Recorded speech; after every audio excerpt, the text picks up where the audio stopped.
Nuestro caso de patología infecciosa se trata de un paciente de 56 años con una clínica de 4 días de evolución caracterizada por malestar general, diaforesis, dificultad respiratoria, sibilancias, deterioro del estado de conciencia, fiebre, deshidratación y debilidad de miembros inferiores, lo cual nos hace pensar de que tiene una clínica compatible con una crisis asmática contra una falla cardíaca aguda. Además de esto, presenta antecedentes de ser exfumador y de asma bronquial, la cual ha sido manejada con beta-2 inhalados, y también presenta antecedentes de infecciones respiratorias a repetición. Recordemos que los organismos más frecuentemente asociados a estas infecciones son Haemophilus influenza, Streptococcus pneumoniae, Streptococcus beta hemolítico, Staphylococcus aureus y Clamida pneumoniae.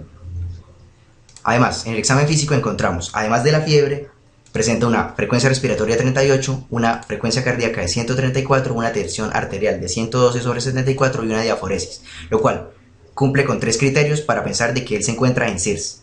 Además, en el examen de laboratorio se encuentra una leucocitosis de 11.600 a expensas de neutrófilos de un 89%, lo cual hace indagar por una infección bacteriana. Además, presenta bunicreatinina elevados, lo cual sugiere una falla renal aguda y una acidosis metabólica mixta, debido a una falla respiratoria aguda y a la falla renal aguda. Evidenciada en que en los gases arteriales con un pH de 7,17, con una presión de CO2 de 57 y con un bicarbonato de 19. Además presenta un lactato de 2,8, lo cual nos hace interrogar porque está cursando con una sepsis. También evidencia un PTT prolongado y una trombocitopenia, lo cual hace pensar de que se encuentra cursando por una CID causada por la sepsis. Recordemos el tratamiento para la sepsis, con una reanimación inicial de 500 a 1000 cc de cristaloides. Además hay que monitorear de que la presión venosa central se encuentre entre 8 y 12 milímetros de mercurio, la presión arterial media mayor a 65 milímetros de mercurio, el gasto urinario más de 0,5 kilogramos por hora y una saturación venosa más del 70%. Además, si la saturación venosa es menor del 70% o el hematocrito es menor del 30%, se debe transfundir. Además, si el hematocrito es mayor del 30%, considerar la utilización de dobutamina. Si no se cumplen estas metas, utilizar vasopresores como la norepinefrina. Además de esto, debemos darle un tratamiento antibiótico. Para esto debemos realizar el hemocultivo para tipificar el microorganismo causante de la infección y empezar a utilizar antibióticos de amplio espectro.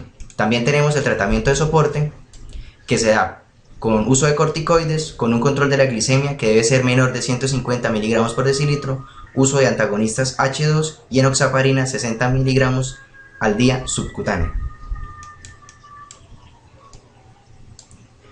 Ahora, debemos recordar que estos microorganismos pudieron haber causado una vegetación en la válvula cardíaca asociado a los hallazgos en el electrocardiograma que evidenciaban una fibrilación auricular, la cual pudo haber producido unos émbolos sépticos, los cuales fueron a los diferentes órganos,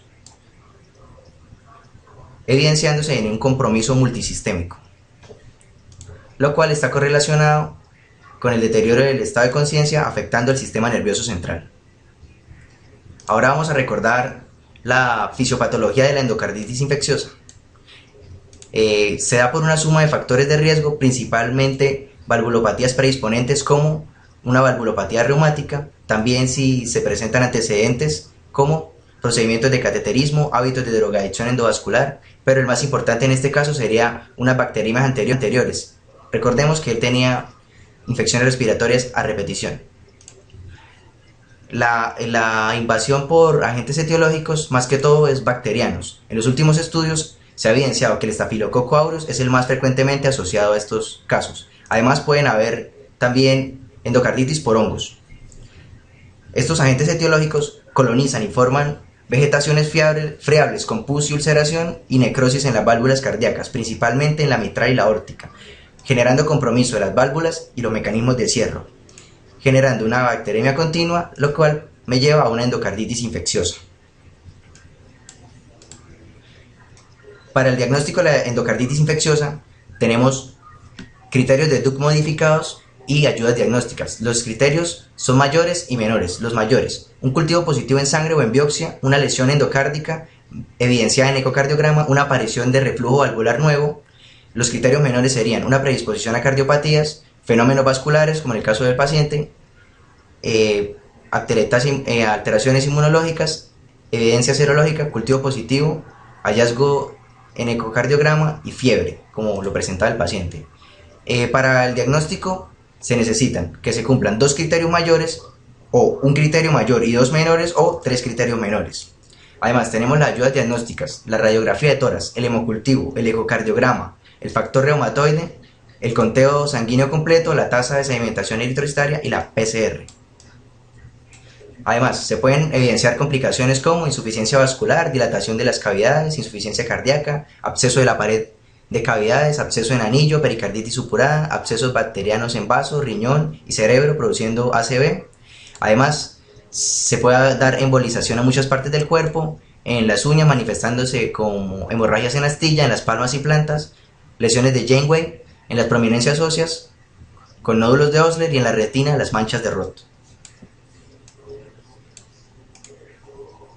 Ahora, recordemos que el germen más frecuentemente asociado es el Staphylococcus aureus.